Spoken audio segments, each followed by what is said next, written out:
নমস্কাৰ মই আছো এসএন স্কুল অফ নাৰ্সিংত আৰু মোৰ লগত আছে এই সকল প্ৰশিক্ষাৰ্থী যেহেতু CEE উত্তীৰ্ণ হ'বই লাগিব জিএনএম পঢ়িবৰ কাৰণে হয়তো এবাৰ এএনএমতো CEE পাতিবলৈ গৈ আছে চৰকাৰে এই CEE প্ৰিপাৰেচনৰ কাৰণে যিখিনি ট্ৰেইনিং দিবলগীয়া হয় আমি বিনামূলীয়াকৈ দিম কিন্তু আমাৰ যেহেতু ইয়াত প্ৰশিক্ষণটো কৰাম এটা আমাৰ অলৰেডি ৰেজিষ্ট্ৰেচন আৰম্ভ কৰি দিছো এখিনি খুব ধুনীয়া সুবিধা কৰি দিছে এসএন স্কুল অফ নাৰ্সিংয়ে গতিকে এই সুবিধাখিনি আপোনালোকে ল'ব বুলি আশা কৰিছো নমস্কাৰ মই চক্ৰপাণী পৰাশৰ এটা খুব চমু ভিডিঅ'লৈ আপোনালোকক স্বাগতম জনাইছো আৰু যিসকলে হায়াৰ সেকেন্ডাৰী পৰীক্ষা ইতিমধ্যে শেষ কৰিছে তেওঁলোকে কি পঢ়িব কি নপঢ়িব তেওঁলোকে নাৰ্সিং পঢ়িব নেকি ইয়াৰ ওপৰতো যথেষ্ট চৰ্চা চলি আছে গতিকে মই আছো এসএন স্কুল অফ নাৰ্সিং তেজপুৰত আৰু ইয়াত কিছুমান সুবিধা আপোনালোকৰ বাবে আগবঢ়াইছে এই সুবিধাখিনি আপোনালোকে ল'ব বুলি আশা কৰিছো গতিকে সুবিধা কি আছে এই বিষয়ে জানিবলৈ ভিডিঅ'টো আৰম্ভণিৰ পৰা শেষলৈকে চাওক আৰু এয়া আছো মই এসএন স্কুল অফ নাৰ্সিং তেজপুৰত কিছুদিনৰ পিছতে এওঁলোকে পঢ়া শুনা কৰি বিভিন্ন হস্পিটেল বা নাৰ্সিং হোমত তেওঁলোকে নিজৰ সেৱা আগবঢ়াব সকলোকে নমস্কাৰ মোৰ ফালৰ পৰা বাপৰে ভাল লাগিলে আৰু আপুনিও যদি সপোন দেখিব বিচাৰিছে নাৰ্স হোৱা তেতিয়াহ'লে আহিব পাৰে ইয়াত পঢ়িব পাৰে আৰু প্ৰশিক্ষণ গ্ৰহণ কৰি আপোনালোকে সংস্থাপন লাভ কৰিব পাৰে চাওক অসমত প্ৰায় 40,000 নিবনুৱা যুৱক যুৱতী আছে আৰু এই নিবনুৱা যুৱক যুৱতীসকলে কিবা এটা স্কিলত যেতিয়া তেওঁলোকে পঢ়ি পেলাই তেওঁলোকে খুব সোনকালে সংস্থাপন লাভ কৰিব পাৰে আৰু তেনে এটা স্কিল হৈছে নাৰ্সিং আজিকালি ল'ৰা হওক ছোৱালী হওক সকলোৱে নাৰ্সিং পঢ়িব পাৰে আৰু কম সময়ৰ ভিতৰতে তেওঁলোকে বিভিন্ন জেগাত সংস্থাপন লাভ কৰিব পাৰে আৰু তেনে সুবিধা লৈ আহিছে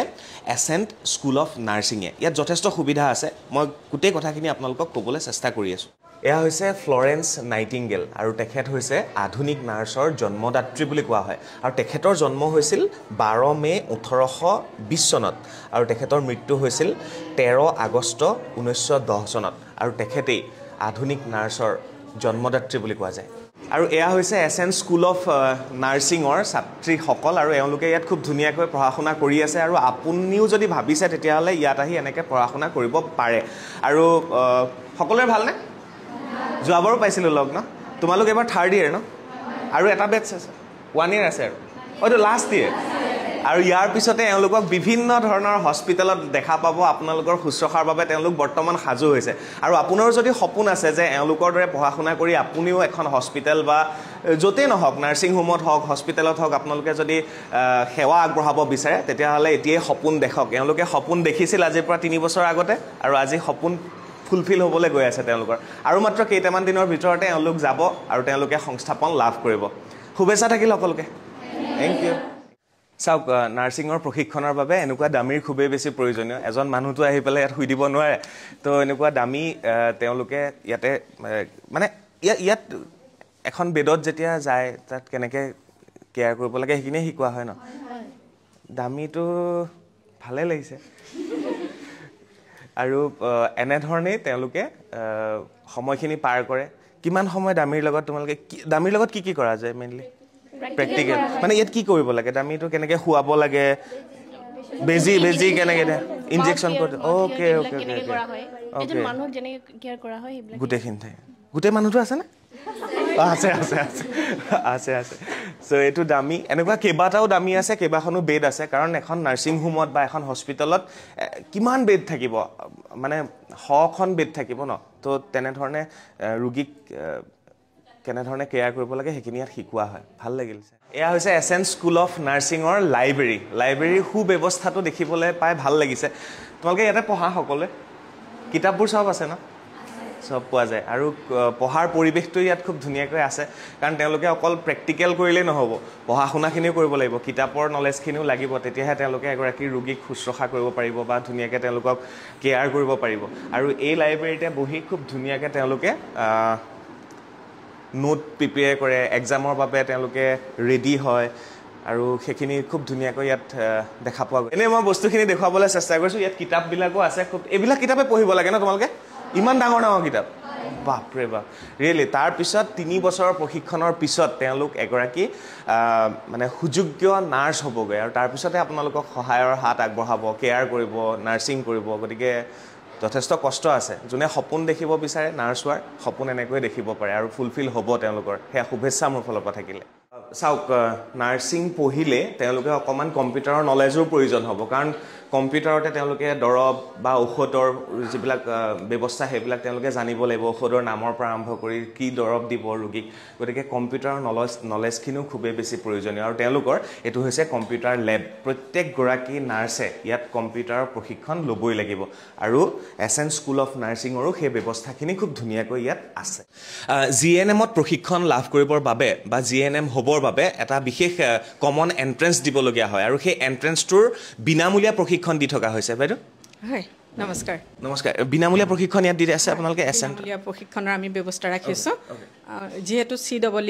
উত্তীৰ্ণ হ'বই লাগিব জিএনএম পঢ়িবৰ কাৰণে হয়তো এবাৰ এএনএমতো CEE পাতিবলৈ গৈ আছে চৰকাৰে এতিয়ালৈকে আমালৈ সম্পূৰ্ণৰূপে কথাখিনি অহা নাই কিন্তু সেই CEE প্ৰিপাৰেশ্যনৰ কাৰণে যিখিনি ট্ৰেইনিং দিবলগীয়া হয় আমি বিনামূলীয়াকৈ দিম এতিয়া বিনামূলীয়াকৈ কিমান ষ্টুডেণ্টক দিব আপোনালোকে কিবা আনুমানিক হিচাপ যিমানখিনি আমাৰ কেণ্ডিডেট আহে যেনেকৈ আমাৰ 100টা ছিট হয় যদি 100ৰ ওপৰো ষ্টুডেণ্ট আহে আমি তেওঁলোকক প্ৰশিক্ষণ দিয়াৰ ব্যৱস্থা কৰিম আৰু তেওঁলোকে আমাৰ ইয়াতেই যে এডমিশ্যন ল'ব লাগিব তেনেকুৱা কথা নহয় তেওঁলোকে বেলেগতো গৈ পেলাই এডমিশ্যন ল'বগৈ পাৰে প্ৰশিক্ষণ ল'বগৈ পাৰে তেওঁলোকৰ হাতত কিমান দিনৰ সময় থাকিব আৰু এক্সামটো কেতিয়া হ'ব CEEৰ এণ্ট্ৰেন্সটো যিহেতু শংকৰদেৱ ইউনিভাৰ্চিটিয়ে পতাৰ ব্যৱস্থা কৰিছে গতিকে সেই কথাটো আমি এতিয়ালৈকে নটিফিকেশ্যন পোৱা নাই কিন্তু আমাৰ যিহেতু ইয়াত প্ৰশিক্ষণটো কৰাম গতিকে আমাৰ অলৰেডি ৰেজিষ্ট্ৰেশ্যন আৰম্ভ কৰি দিছোঁ আপোনালোকে ফোন কৰিব পাৰে আৰু বিনামূলীয়া এই যিখিনি প্ৰশিক্ষণ সেই প্ৰশিক্ষণ আপোনালোকে গ্ৰহণ কৰিব পাৰে আৰু তাৰপিছতে আপোনালোকে CEEৰ এক্সাম দিবলৈ প্ৰিপেয়াৰ হ'ব পাৰে এইখিনি খুব ধুনীয়া সুবিধা কৰি দিছে এছেঞ্চ স্কুল অফ নাৰ্ছিঙে গতিকে এই সুবিধাখিনি আপোনালোকে ল'ব বুলি আশা কৰিছোঁ নমস্কাৰ মই মানসী চলিহা ডেকা essence school of নাৰ্ছিঙৰ managing director হওঁ এছেঞ্চ স্কুল অফ নাৰ্ছিংখন এএনএম আৰু জিএনএমৰ প্ৰশিক্ষণ কেন্দ্ৰ হয় নাৰ্ছিঙৰ বিষয়ে আপোনালোকে শুনিছে চাগে এএনএম আৰু জিএনএম আমাৰ ইয়াত চৰকাৰীভাৱে প্ৰশিক্ষণ দিয়াৰ ব্যৱস্থা কৰা হৈছে এই প্ৰশিক্ষণ লাভ কৰিবলৈ হ'লে CEE কমন এণ্ট্ৰেন্স এক্সামিনেশ্যন প্ৰৱেশ পৰীক্ষাত উত্তীৰ্ণ হোৱাটো অতি জৰুৰী গতিকে আমি প্ৰৱেশ পৰীক্ষাৰ কাৰণে জিএনএমৰ প্ৰশিক্ষণৰ কাৰণে বিনামূলীয়া প্ৰশিক্ষণৰ ব্যৱস্থা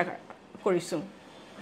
ইয়াত ল'ৰা আৰু ছোৱালী উভয়ে পঢ়িব পাৰে ইয়াত ৰেজিষ্ট্ৰেশ্যনৰ প্ৰক্ৰিয়া অলৰেডি আৰম্ভ হৈ গৈছে গতিকে ইচ্ছুক কোনোবা প্ৰাৰ্থীয়ে আমাৰ লগত যোগাযোগ কৰিব পাৰে